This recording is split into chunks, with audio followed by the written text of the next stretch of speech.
বাসায় পৌঁছে দেবো। হে গাইস, আসসালামু আলাইকুম, আমার নাম আবু তালহা রাতুল। আজকে আমরা যেতে চলেছি রেলে। ওইখানে আমাদের জমি আছে, ওইখানে গিয়ে আমরা ঘুরবো, অনেক রিলস বানাবো, ছবি তুলবো। তো চলো তোমাদেরকে দেখাই। দেখো আমরা যখন যাচ্ছিলাম এই জমি দিয়ে, তখন ওইখানে দেখতে পাই আমার অনেক ফ্রেন্ডস লোক, সবাই ওখানে খেলাধুলা করছে, একজন সাইকেলিং করছে, দুজন রিলস বানাচ্ছে। ওই যে দেখাও, ওই দেখো ওইখানে রিলস বানাচ্ছে দুজন। তো গাইস দেখো, দেখতে দেখতে কিন্তু আমরা চলে এসেছি রেলে। এই দেখো যে রেল। আর তোমাদেরকে কিন্তু আমি বলেছিলাম যে আমাদের যে জমিটা আছে এগুলো দেখাবো। ওই দিকে দেখো এত জমি, এই যে এদিক দিয়ে সব আমাদের ধান লাগিয়েছে। এবার আমরা নামবো না হয়তো ধানের। এবার আমরা রেল দিয়ে একটু ব্রিজে হেঁটে যাই, এটা আপনাদেরকে দেখাবো। তো বন্ধুরা, আমরা ভেবেছিলাম যে এখানে নিচে নামবো না, কিন্তু ওইখানে ফুল দেখে আর মনটা টিকলো না। তো গাইস দেখো, আমরা কিন্তু নিচে ওইখানে রেল, আর আমরা কিন্তু এই যে নিচে চলে এসেছি। আমরা একটা ফুল তুলি, এখানে অনেক নোংরা। চলো ফুল তুলি, আমরা সব তুলি একসাথে সবাই। দেখো এখানে কি সাপ আছে? তাহলে গাইস তোলা যাও। এখানে কি কাদা নোংরা, তাও তোমাদের জন্য কিন্তু আমি নেমেছি এখানে। একটা লাইক করে দিও সবাই। আমরা ওইখানে কয়েকটা সূর্যমুখীর বাগান দেখেছি। তো আসেন ওইখানে সূর্যমুখী তুলবো। আর কিন্তু এই যে দেখেন, এগুলো কিন্তু আমাদের। এই যে কত বড় বড় ধান গাছ হয়েছে, একদম ওই লাস্ট কলার গাছের আগ পর্যন্ত, ওইটা শুধু আমাদেরই।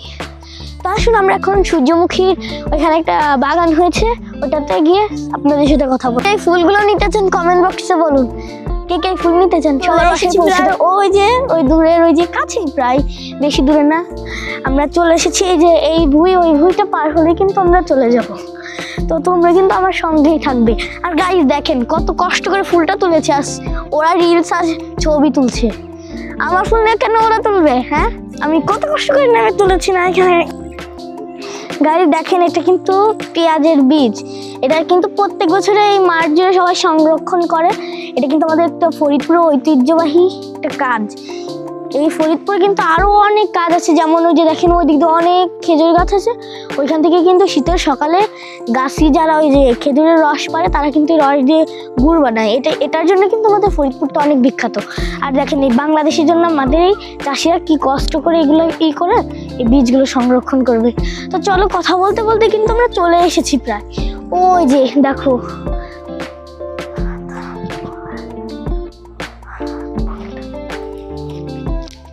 তো গাইস আমরা কিন্তু চলে এসেছি। এই দেখো যে কি সুন্দর এই সূর্যমুখীটা ফুটে রয়েছে, আমার দেখতে অনেক ভালো লাগছে। এগুলো সেটা এখন ছবি তুলবো, রিলস বানাবো, অনেক কিছুই করব।